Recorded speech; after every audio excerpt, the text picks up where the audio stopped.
मुझे विश्वास नहीं होता कि ऑस्ट्रेलिया की मुख्यधारा मीडिया इतनी मूर्ख है। लगता है वे अपनी ही दुनिया में हैं। उन्हें पता ही नहीं चला कि दुनिया में क्या हो रहा है। ट्रंप ने मुख्यधारा मीडिया और उसकी संस्कृति को बर्बाद किया। मैं नहीं कहता कि ट्रंप परफेक्ट हैं। आप जानते हैं वो grab M by the pussy मामला। उन्होंने ट्रंप के पीछे पड़ गए। उन्हें लगा कि वे अभी भी उसी पुराने जमाने में जी रहे हैं जहां वे सोचते थे कि अगर वे किसी व्यक्ति के चरित्र की कमियां उजागर कर देंगे तो वो व्यक्ति खुद ही हट जाएगा। ट्रंप ने ये सब बदल दिया। ट्रंप ने कहा कि ये लॉकर रूम की बातें हैं। हाँ, मैं परफेक्ट नहीं हूं, मैं बुरी बातें कहता हूं। जो भी हो, हर कोई प्राइवेट में बुरी बातें कहता है। हाँ, हर कोई करता है। कोई नहीं कह सकता कि उसने कभी प्राइवेट में ऐसी बात नहीं कही। सबने कही है। वो बात बाहर आने के लिए नहीं थी, लेकिन आ गई। मैं इससे भी बड़ी बात कर रहा हूं। लेकिन अब ये 10 साल पुरानी बात है। ऑस्ट्रेलिया लगता है 10 साल पीछे है। अब वे पॉलिन हैंसन के पीछे पड़ गए हैं। ठीक है, वे पॉलिन हैंसन के पीछे हैं क्योंकि उन्होंने दोषी ठहराया गया कट्टर दक्षिणपंथी, मुस्लिम विरोधी और घोर पूर्वाग्रही टॉमी रॉबिन्सन से बात की। ठीक है, वह 10 साल पहले यूके में काम करता था, लेकिन अब टॉमी रॉबिन्सन यूके में एक तरह का सांस्कृतिक प्रतीक बन गया है। लोगों को उसकी निजी जिंदगी की खामियों से कोई फर्क नहीं पड़ता। लोगों को इसकी परवाह नहीं है। जानते हैं क्यों? क्योंकि हम उन बड़ी बातों की ज्यादा परवाह करते हैं बजाय उस तथाकथित इंश्योरेंस सजा के, इंश्योरेंस घोटाले की सजा जो टॉमी रॉबिन्सन को 10 साल पहले मिली थी। ठीक है, हम दूसरे मुद्दों जैसे ग्रूमिंग गैंग्स, बड़े पैमाने पर प्रवास और सांस्कृतिक पहचान के क्षरण को लेकर ज्यादा चिंतित हैं। इन्हीं कारणों से लोग नजरअंदाज कर सकते हैं। एक तरफ आपके पास एक बिल्कुल साफ सुथरा कार्यकर्ता है जिसे कभी किसी चीज की सजा नहीं हुई, लेकिन वही बड़े पैमाने पर प्रवास का सबसे बड़ा समर्थक है। और दूसरी तरफ आपके पास टॉमी रॉबिन्सन जैसे कोई हैं जिनमें कमियां हैं, लेकिन वो वही बातें कह रहे हैं जिनकी मुझे चिंता है। ग्रूमिंग गैंग्स, बड़े पैमाने पर प्रवास, इस्लामी आक्रमण, ये सारी बातें। आपको क्या लगता है मुझे किस पर ज्यादा ध्यान देना चाहिए? जाहिर है मैं टॉमी रॉबिन्सन पर ज्यादा ध्यान दूंगा। मुझे पॉलिन हैंसन के 30 साल पुराने बयान की परवाह नहीं, भले ही उसे सही ठहराया जा सके। सच कहूं तो वो ग्रैब हर बाय द पुस्सी जितना भयानक नहीं है। लेकिन अगर उन्होंने ऐसा भी कहा होता, ग्रैब हर बाय द डिक्स, मुझे नहीं लगता लोग अब परवाह करेंगे। तो ये देखिए, एक और ऑस्ट्रेलियाई आइकन, कार्ल स्टेफानोविक। स्टेफानोविक नहीं, कार्ल स्टेफानोविक करीब 1 महीने पहले टॉमी रॉबिन्सन के साथ बैठे थे। मुख्यधारा मीडिया ने चैनल 9 पर दबाव डाला और उसे निकाल दिया गया। अब वो आज़ाद है। अब वह एक बेकाबू इंसान बनने जा रहा है। मेरी बात मानिए, वह अब सबके लिए सबसे बड़ी परेशानी बनने वाला है, क्योंकि अब उसे खुली छूट मिल गई है। अब उसे चैनल 9 की किसी भी संपादकीय नीति का पालन नहीं करना होगा। उसे अब काबू में नहीं किया जा सकता, इसलिए वे उसके पीछे पड़ गए। तो पॉलिन ने क्या किया? पॉलिन ने कहा, तुमने सिर्फ टॉमी रॉबिन्सन से बातचीत के लिए कार्ल स्टेफानोविक को निकाल दिया। वो इतना बुरा इंसान भी नहीं है। मैं तो टॉमी रॉबिन्सन का बचाव और समर्थन करता आ रहा हूँ जब से मैंने उसके बारे में 2009 या 2010 या कुछ ऐसे ही सुना था। और मुझे पक्का पता है कि वो नस्लवादी नहीं है। मैं उससे कुछ बार मिल चुका हूँ। वो नस्लवादी नहीं है। वो भी बाकी लोगों की तरह ही है। वो बस नहीं चाहता कि उसका देश बर्बाद हो जाए, बस इतना ही, बाकी लोगों की तरह। तो ये देखो दोस्तों, ये देखो, मैं आपको ये वीडियो दिखाता हूँ ताकि आपको पता चले। चैनल 7 ऑस्ट्रेलिया के मुख्य चैनलों में से एक ने पॉलिन की अनुमति से उनका पीछा किया। उन्होंने पॉलिन हैंसन की लंदन या यूके की यात्रा को कवर किया।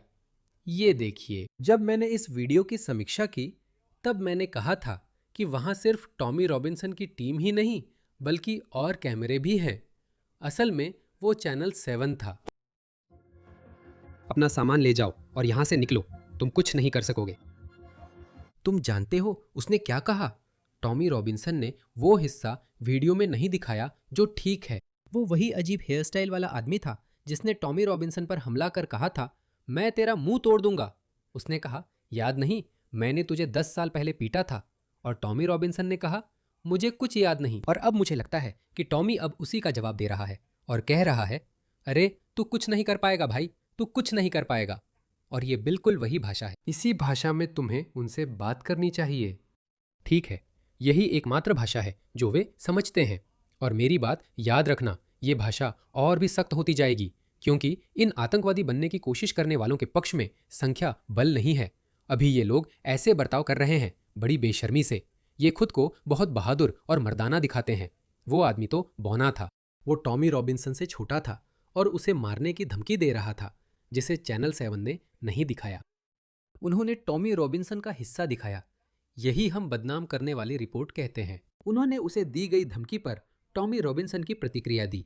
जब टॉमी ने कहा, तुम कुछ नहीं करोगे, जो सही है, मैं भी यही कहता। मैं तो कहूंगा, मैं उससे भी ज्यादा कड़ा जवाब देता। ये देखिए। ठीक है, कहाँ है, माफ करना, पॉलिन। हाँ, आओ और मुझसे सवाल करो भाई, आओ और मुझसे सवाल करो भाई, माफ करना पॉलिन। मैंने काफी देख लिया है। ये लियम बार्टलेट है, ऑस्ट्रेलियाई आइकन। लेकिन मैं इनके लिए थोड़ा सम्मान खोने लगा हूं, पर उतना नहीं। मुझे लगता है कि वो अभी भी अपना काम कर रहे हैं। वो पुराने मीडिया जगत का हिस्सा है और पुराना मीडिया ऐसे ही काम करता है। जैसा कि मैंने कहा, उन्हें लगा कि अगर आपको कोई पसंद नहीं है तो उसके अतीत से गंदगी निकालो और उसे बदनाम करो, जो जरूरी नहीं कि झूठ हो, क्योंकि जब वे आपके बारे में गंदगी निकालते हैं तो वो आपकी ही होती है। उन्हें लगता है बाकी काम जनता करेगी। मैं तुम्हारे अतीत की गंदगी निकालता हूं, वही तुम्हें खत्म कर देगी। जैसा कि मैंने कहा, पहले की दुनिया में डोनाल्ड ट्रंप से पहले यह हर समय होता था, लेकिन अब नहीं होता। लोक लुभावन नेताओं के बारे में गंदगी निकालने पर वे और लोकप्रिय हो जाते हैं। ये नए जमाने का तरीका है, क्योंकि सोशल मीडिया ने अब हमें आवाज दे दी है। पॉलिन हैंसन, उसके बारे में चाहे जो भी बातें खोद निकाले, वे 10 पॉडकास्ट कर सकती हैं और अपनी बात रख सकती हैं। लोग कहेंगे, जानते हो क्या, तो क्या। कोई भी परफेक्ट नहीं, सबने जिंदगी में बेवकूफ़ी की है। तो क्या हुआ अगर उन्होंने कुछ कहा? मैं वीडियो जल्द दिखाऊंगा। इसे देखिए। मतदाताओं के लिए वो एक निर्वाचित जनप्रतिनिधि हैं। ठीक है। क्या आपको लगता है कि आपके जैसे व्यक्ति से जुड़ना उनकी चुनावी सफलता को नुकसान पहुंचा सकता है? सिर्फ उन लोगों के लिए जो फर्जी मेन स्ट्रीम मीडिया की बातों को सुनते हैं। सही है। जो लोग पॉलिन हैंसन की बात सुनते हैं, वे जानते हैं कि मीडिया झूठ बोलता है। तो आप बस ट्रम्प जैसा कर रहे हैं, है ना? तो ये मीडिया की गलती है। मीडिया झूठी जानकारी फैला रहा है। नहीं, असल में ये मीडिया की ही गलती है, जिस वजह से आप ये बहस नहीं कर सके और कोई भी इस चर्चा को करने की इजाजत नहीं दी गई। वो इसलिए है क्योंकि मीडिया ने किसी भी व्यक्ति को जिसने ये बहस करने की कोशिश की, उसे कट्टर दक्षिणपंथी, नस्लवादी और चरमपंथी कहकर निशाना बनाया। मैं तथ्यों नहीं, आपके चरित्र की बात कर रहा हूँ। ठीक है, तो मेरे चरित्र की बात करें तो मुझे कभी भी अपनी जिंदगी में नस्ल या नफरत से जुड़ी किसी भी चीज में ना तो गिरफ्तार किया गया है और ना ही मुझसे पूछताछ की गई है। लेकिन वो अगनाद अरे अरे, भाषण। टॉमी, हिंसक हमले के 2 मामलों में तुम्हें दोषी ठहराया जा चुका है। वे कब हुए थे? 2 दोष सिद्ध हुए हैं। हाँ। उनमें से एक मामले में ड्यूटी से बाहर एक पुलिसकर्मी शामिल था। हाँ, जब मैं 20 साल का था। तो क्या मैं 43 साल का हूँ। तुमने अभी मुझसे झूठ बोला है? ये कौन सी रोशनी है? तुमने कहा कि नफरत पर नफरत से जुड़ी कोई दोष सिद्धि नहीं हुई। नफरत या नस्लवादी? अच्छा, क्या ड्यूटी पर ना रहे पुलिस वाले के सिर पर लात मारना नफरत नहीं है?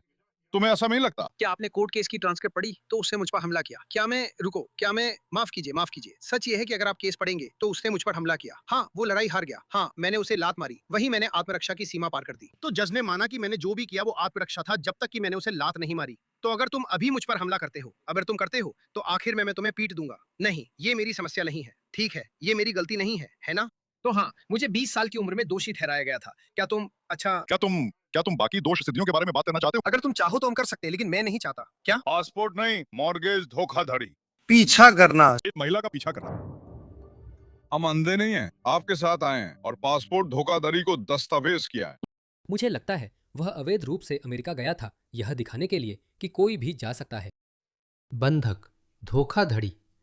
उसने अपने एक दोस्त को ऋण लेने के लिए एक ब्रोकर की सिफारिश की थी। वह ब्रोकर संदिग्ध था। मुझे नहीं पता टॉमी को उसकी संदिग्ध हरकतों के बारे में पता थी या नहीं। मुझे उसके बारे में नहीं पता। अगर उसे पता था तो भी कोई बात नहीं। मैं ये नहीं कह रहा कि टॉमी रॉबिन्सन कोई फरिश्ता है। मुझे नहीं पता। मुझे इन सब चीज़ों से कोई फर्क नहीं पड़ता। मुझे फर्क पड़ता है वो क्या कह रहा है, चाहे सच हो या नहीं। संदेशवाहक को मत मारो वाली बात ही है ना? संदेशवाहक को मत मारो। क्या उसने किसी का बलात्कार किया है? क्या उसने किसी की हत्या की है? बस इन पर बात कर रहा है। ये वही लोग कह रहे हैं। Pauline Hanson. अब मैं तुम्हें ये वीडियो दिखाता हूँ। मुझे इसे ढूंढना होगा। आओ वीडियो का बाकी हिस्सा देखें और फिर मैं तुम्हें दिखाऊंगा कि ऑस्ट्रेलिया में क्या हो रहा है। मैं 20 साल का, क्या तुम हो? अच्छा, क्या तुम चाहोगे, क्या तुम बाकी दोष सिद्धियों के बारे में बात करना चाहोगे? अगर तुम चाहो तो हम कर सकते हैं, क्योंकि हम पासपोर्ट धोखाधड़ी के बारे में बात कर रहे हैं। हाँ, मॉर्गेज धोखाधड़ी और एक महिला का पीछा करना। वह एक पत्रकार था। देखिए, हम अंधे नहीं हैं, हम आपके साथ आए। हमने जो आप कह रहे हैं और जो आप कर रहे हैं उसे दस्तावेज किया है। तो ये फेक स्ट्रीम मीडिया वाली बात, मुझे नहीं पता आपको ये कहां से मिला, लेकिन यहाँ ऐसा कुछ नहीं हो रहा। मैं समझ गया, ये फेक स्ट्रीम है। मैं आपसे पूछ रहा हूँ, यही फेक स्ट्रीम मीडिया है? ये है, लेबल की चिंता मत करो। सिर्फ सवाल का जवाब दो। काश मैं 10 जेलों में ना गया होता और वो सब ना हुआ होता। दुर्भाग्य से हमारे पूरे देश के साथ हुए बलात्कार पर सब चुप थे, मैं नहीं। मैं परफेक्ट नहीं हूँ, ये दावा भी नहीं करता। मैं ये दावा नहीं कर रहा कि मैं यहाँ बैठा खुद को फरिश्ता साबित कर रहा हूँ। इसी वजह से मैं ऐसे शहर से हूँ। ये एक कठिन शहर है, मेरी परवरिश भी कठिन रही है। हाँ, और अगर मेरी परवरिश ऐसी ना होती तो मैं अपना मुंह खोलने से डर जाता। और तुम लोगों को चिल्ला कर चुप करा सकते हो, उन्हें जो चाहे वो नाम दे सकते हो, और तुम मीडिया का इस्तेमाल करके इसे कम करके दिखा सकते हो। जनता हमारे जैसे लोगों के साथ रहेगी, पॉलिन जैसे लोगों के साथ रहेगी। वे सारी बकवास को सीधा देख लेते हैं, उन्हें कोई फर्क नहीं पड़ता। वे अपनी आंखों से सब देख सकते हैं। हाँ, क्या किसी भी ऑस्ट्रेलियाई शहर का हाल पाकिस्तान जैसा होना चाहिए? नहीं, सीधा सवाल है। हम दोनों के लिए बस इतना ही। हम दोनों के लिए बस इतना ही। अब मैं दिखाता हूं कि ऑस्ट्रेलिया में क्या हो रहा है। मैं अपनी जिंदगी टॉमी रॉबिन्सन के हवाले कर दूंगा, लेकिन इस औरत पर भरोसा नहीं करूंगा। अब इससे नीचे आप नहीं जा सकते और ये बहुत ही घिनौना और शर्मनाक है। शर्मनाक तो यह है कि आप ऑस्ट्रेलिया में हैं, यही शर्मनाक है। आमने सामने का इंटरव्यू जो हैंसन ने एक दोषी अपराधी के साथ किया था। आप जानते हैं, एक पेशेवर आप्रवासी विरोधी, मुस्लिम विरोधी, नफरत फैलाने वाला और श्वेत वर्चस्ववादी नहीं। वह श्वेत वर्चस्ववादी नहीं है, तुम झूठे हो। जैसा कि आपने कहा, ये हैंसन के दशकों लंबे नफरत फैलाने वाले करियर की ताज़ा कड़ी है। ये लोग समझते नहीं कि इससे उसकी रफ्तार कम नहीं होगी, बल्कि उसकी लोकप्रियता बढ़ेगी। मैं ब्राउन आदमी हूँ, इस संस्कृति को जानता हूँ, जिस संस्कृति से मेहरी फारूकी आती है और जिस धर्म और विचारधारा का वो बचाव कर रही है। उस पर भरोसा मत करो। वह ऑस्ट्रेलिया या ऑस्ट्रेलियाई मूल्यों के प्रति वफादार नहीं है। वे पश्चिम से नफरत करते हैं। वे पश्चिमी सभ्यता की हर चीज से नफरत करते हैं। वे हमारे लोकतंत्र से नफरत करते हैं। वे अभिव्यक्ति की स्वतंत्रता से नफरत करते हैं। वे इसे सिर्फ अपने एजेंडा के लिए इस्तेमाल करते हैं। वे ऑस्ट्रेलिया के प्रति कभी वफादार नहीं रहे हैं और न होंगे। देखिए, वह हमारे लिबरल पार्टी की डिप्टी लीडर है और वे नीचे जा रहे हैं। वे खुद को नुकसान पहुंचा रहे हैं, जैसे यूके में टोरीज करते हैं, और उनकी जगह वन नेशन पार्टी ने ले ली है। वन नेशन ऑस्ट्रेलिया में रूढ़िवादी राजनीति का चेहरा बन गई है। कुछ सर्वेक्षणों के अनुसार वे सबसे लोकप्रिय राजनीतिक पार्टी है, और कुछ अन्य सर्वेक्षणों के अनुसार वे सत्तारूढ़ लेबर पार्टी के साथ बराबरी पर हैं। इसे देखिए, इसे सुनिए। पॉलिन हैंसन की श्वेत ऑस्ट्रेलिया नीति पर टिप्पणियां। कल प्रधानमंत्री और गृह मंत्री ने कड़ी निंदा की थी। क्या आप पॉलिन हैंसन की टिप्पणियों की निंदा करते हैं? पॉलिन हैंसन ने कहा कि ऑस्ट्रेलिया का पतन तब शुरू हुआ जब ऑस्ट्रेलिया ने अपनी श्वेत ऑस्ट्रेलिया नीति को समाप्त कर दिया। तो पॉलिन हैंसन का मतलब था कि जब ऑस्ट्रेलिया ने अपनी श्वेत ऑस्ट्रेलिया नीति को समाप्त कर दिया, तब से वह अब एक सामाजिक रूप से एकजुट समाज नहीं रहा। और हमने यह देखा है। ऊपरी तौर पर यह एक नस्लवादी तर्क जैसा ही लगता है, शायद यह है, लेकिन यह भी एक तथ्य है कि नस्लीय रूप से एक समान समाज अधिक एकजुट होते हैं। उदाहरण के लिए जापान को देखिए, यह संस्कृति में भी निहित है, क्योंकि ब्रिटेन के अधिकांश एंग्लो सैक्सनों में, यानी उनमें से 99% के मूल्य समान होंगे। लेकिन जब आप आसपास के देशों जैसे जर्मनी या फ्रांस से लोगों को लाते हैं, तो कुछ अंतर होंगे, क्योंकि उनकी भाषाएं अलग होंगी, उनका ऐतिहासिक सफर भी अलग होगा। ये उतना सामाजिक रूप से एकजुट न हो, फिर भी यह मध्य पूर्व से लोगों को लाने की तुलना में ज्यादा एकजुट रहेगा। अब उनके पास न सिर्फ अलग भाषा है, बल्कि वे दिखने में भी बहुत अलग है। वे गोरे भी नहीं हैं। इसी कारण मैंने हमेशा कहा है कि नस्ल किसी के सांस्कृतिक मूल्यों का सबसे बड़ा फिनोटाइप है। अगर आप किसी को मिडिल ईस्ट से देखते हैं, तो सिर्फ उसे देखकर ही आप बता सकते हैं कि वो किस तरह के सांस्कृतिक मूल्यों का पालन करता है, जब तक कि वो कोई अपवाद ना हो, जैसे कि मैं खुद हूं। उदाहरण के लिए, जैसे ठीक है, तो सांस्कृतिक रूप से वह मध्य पूर्वी से ज्यादा पश्चिमी है, क्योंकि उसने यह फैसला सोच समझकर लिया है। ठीक है, तो जब आप मिडल ईस्ट से किसी को यूके में लाते हैं तो वे यूके में फ्रेंच और जर्मन लोगों की तुलना में सामाजिक रूप से कम एकजुट होंगे। हालांकि फ्रेंच और जर्मन भी यूके में रहने वाले मूल एंग्लो सैक्सन लोगों की तुलना में थोड़े कम एकजुट समूह होंगे। तो यही बात पॉलिन हैंसन कहने की कोशिश कर रही थी कि ऑस्ट्रेलिया की सामाजिक एकता तब गिरने लगी जब ऑस्ट्रेलिया ने अपनी श्वेत ऑस्ट्रेलिया नीति को समाप्त कर दिया। अब आप वापस नहीं जा सकते क्योंकि कई अपवाद है और वो मुझे बाहर नहीं निकालेंगी। वह रोशन को बाहर नहीं करेंगी जो अवी येमिनी के दाहिने हाथ हैं। वह समझती हैं, लेकिन वे लोग इसी बात को मुद्दा बना रहे हैं। वे कह रहे हैं वह श्वेत ऑस्ट्रेलिया नीति वापस लाना चाहती है, जबकि ऐसा नहीं है। वह एक अकादमिक और वस्तुनिष्ठ बात कह रही है कि वे समाज जो नस्लीय और सांस्कृतिक रूप से, जब हम नस्लीय कहते हैं तो उसके विस्तार में सांस्कृतिक भी एक रूप होते हैं, वे आमतौर पर सामाजिक रूप से अधिक एकजुट होते हैं। यह एक तथ्य है। यह एक स्वीकृत समाजशास्त्रीय तथ्य है। हाँ, मैं मानती हूँ। मुझे लगता है कि वे अनावश्यक थी, वे विभाजनकारी थी, वे भड़काऊ थी और वे पूरी तरह से गैर ऑस्ट्रेलियाई थी। आपको क्या लगता है ऑस्ट्रेलिया में उन टिप्पणियों को कैसे लिया जाएगा? मुझे लगता है ठीक वैसे ही जैसा मैंने अभी बताया है। नहीं नहीं नहीं, क्या यही वजह है कि पॉलिन इतनी भयानक बातें कहने के बावजूद लगातार और ज्यादा लोकप्रिय होती जा रही हैं? ऑस्ट्रेलिया में ऐसा नहीं होता। हमें बहुसांस्कृतिक इतिहास और प्रवासी राष्ट्र होने पर गर्व है। गठबंधन में हम सहमत हैं कि पिछले 4 सालों में प्रवासन नियंत्रण से बाहर और संख्या बहुत ज्यादा रही है। आपका मतलब क्या है अगर आप सोचते हैं कि बहुसांस्कृतिकता काम करती है? वैसे ऑस्ट्रेलिया के चेयरपर्सन और पूर्व प्रधानमंत्री टोनी एबट, जो लिबरल पार्टी के चेयरमैन हैं, क्या उन्होंने सच में एक वीडियो बनाकर खुलेआम कहा है कि बहुसांस्कृतिकता असफल रही है? यही उन्होंने कहा था। उन्होंने कहा था कि बहुसांस्कृतिकता असफल रही है। उन्होंने ये नहीं कहा कि बहुसांस्कृतिकता के कुछ रूप अच्छे हैं और कुछ बुरे हैं। नहीं, उन्होंने कहा कि बहुसांस्कृतिकता असफल रही है, बस क्योंकि अब यह एक स्वीकार्य तथ्य है।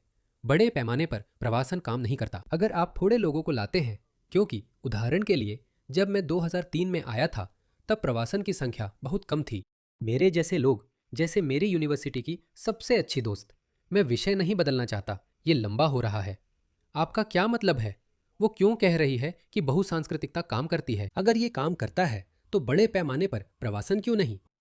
उन्हें लाते रहो, शत्रुतापूर्ण संस्कृतियों से लोगों को लाते रहो। क्यों? आपका क्या मतलब है? अगर ये काम करता है तो या तो ये काम करता है या नहीं करता। मानक बहुत कम रहे हैं, इसे बदलने की जरूरत है। अगर हमें वो समृद्ध और प्रगतिशील समाज चाहिए जिसकी हमने हमेशा चाहत की है, जिसका हमने ऑस्ट्रेलिया में हमेशा आनंद लिया है, तो हमें ये सुनिश्चित करना होगा कि हमारे पास एक ऐसा प्रवासन कार्यक्रम हो जो हमारे देश के लिए लाभकारी हो, जो उत्पादकता को बढ़ाए, ना कि उसे कम करे। तो आप उत्पादकता को प्राथमिकता देना चाहते हैं, न कि संस्कृति को। तो क्या आप भारत, जापान, इटली या अफगानिस्तान से किसी डॉक्टर को लेंगे? तो संस्कृतियों का भी एक पदानुक्रम होता है। अगर बहुसांस्कृतिकता सफल है तो इसे साफ तौर पर बताएं। दोस्तों, यूके में टोरीज और ऑस्ट्रेलिया में लिबरल पार्टी या गठबंधन इसलिए असफल हो रहे हैं क्योंकि वे दो मुही बातें कर रहे हैं। टोनी एबट कहते हैं कि बहुसांस्कृतिकता असफल हो गई है। एंगस टेलर वन नेशन की मोनोकल्चर शब्द के इस्तेमाल के लिए उसकी निंदा कर रहे हैं। इसका कोई मतलब नहीं बनता। ये विरोधाभासी बयान है। एक ठोस पक्ष लीजिए। या तो आप बहुसांस्कृतिकता के पक्ष में हैं या नहीं। दोहरी बातें करना काम नहीं करेगा। लेकिन श्वेत ऑस्ट्रेलिया नीति बहाल करना इसका हिस्सा नहीं है। पॉलिन हैंसन के टॉमी रॉबिन्सन के साथ पॉडकास्ट पर आपकी राय क्या है? देखिए, मैं पॉलिन हैंसन की ओर से बोलने वाली नहीं हूँ। वो किससे बात करती हैं, विदेश जाती हैं, किस होटल में रुकती हैं या किस फैशन परेड में जाती हैं, ये सब उनका निजी मामला है। लेकिन मैं आपको ये बता सकती हूँ कि एंगस टेलर और मैं इस पूरे समय के दौरान देश भर में घूम घूम कर छोटे व्यवसायों से मिल रहे हैं और उनसे जान रहे हैं कि उनके लिए क्या महत्वपूर्ण है। क्या आप जानती हैं, उनमें से किसी ने श्वेत ऑस्ट्रेलिया नीति को समस्या नहीं बताया, ना ही किसी छोटे व्यवसाय ने बुर्के पर प्रतिबंध को अच्छा विचार कहा। वे जो कह रहे हैं वो ये है कि वे ऊर्जा की कीमतों में कमी देखना चाहते हैं। वे चाहते हैं कि महंगाई पर नियंत्रण किया जाए। वे टैक्स में कटौती देखना चाहते हैं। वे चाहते हैं कि अर्थव्यवस्था में उत्पादकता और अवसर वापस आएं। उन्हें पॉलिन हैंसन की बातों में दिलचस्पी नहीं है। वे जो देखना चाहते हैं वो है उनके लिए, उनके परिवारों के लिए और उनके व्यवसायों के लिए आगे बढ़ने का एक अवसर। मैं और एंगस टेलर इन्हीं मुद्दों पर ध्यान दे रहे हैं, ना कि पॉलिन की बातों पर। फिर टोनी एबट क्यों कह रहे हैं कि बहुसांस्कृतिकता असफल हो गई है? और अगर लोग बुर्का या इन अन्य बर्बर सांस्कृतिक प्रथाओं पर प्रतिबंध लगाने में रुचि नहीं रखते, तो फिर ऐसा क्यों है? तो पॉलिन हैंसन की लोकप्रियता सर्वे में क्यों बढ़ रही है? देखिए, ताजा न्यूज पोल में लेबर पार्टी का प्राथमिक वोट गिरकर वन नेशन के बराबर हो गया है। ये सर्वेक्षण अभी कल ही 20 जुलाई को किया गया था। ये सामने आया है। पॉलिन हैंसन की वन नेशन पार्टी ने ताजा न्यूज पोल में फिर समर्थन पाया है, जबकि लेबर पार्टी का प्राथमिक वोट एंथनी अल्बनीज के 2022 का चुनाव जीतने के बाद से संयुक्त रूप से सबसे निचले स्तर पर है। अगर लोग बहुसांस्कृतिकता, बुर्का बैन या ऐसे किसी मुद्दे में रुचि नहीं रखते, अगर लोग उसमें दिलचस्पी नहीं रखते, तो आव्रजन विरोध का चेहरा ऑस्ट्रेलिया का सबसे लोकप्रिय राजनेता कैसे बन गया? मुझे नहीं पता इन लोगों को क्या हो गया है। चाहे आप पॉलिन हैंसन की राजनीति माने या ना माने, इस बात से सहमत हो सकते हैं, बहुसांस्कृतिकता का ये विषय ऑस्ट्रेलिया को एक राजनीतिक रूप से अस्थिर देश बना रहा है, जिसका मतलब है कि परिभाषा के अनुसार बहुसांस्कृतिकता असफल हो गई है। अगर ये मुद्दा नहीं होता, कोई भी ऑस्ट्रेलिया में सबसे लोकप्रिय राजनेता बन सकता था, न कि वह व्यक्ति जो 30 सालों से बहुसांस्कृतिकता का विरोध कर रहा है। मुझे इसमें कोई कमी नहीं दिखती। वे पॉलिन हैंसन के पीछे हैं, लेकिन यह काम नहीं करेगा, ये बिल्कुल नहीं चलेगा। और मैं 2028 के आम चुनाव का इंतजार नहीं कर सकता, क्योंकि हमें इसे शुरुआत में ही रोकना होगा। हम दूसरा यूके नहीं बनना चाहते।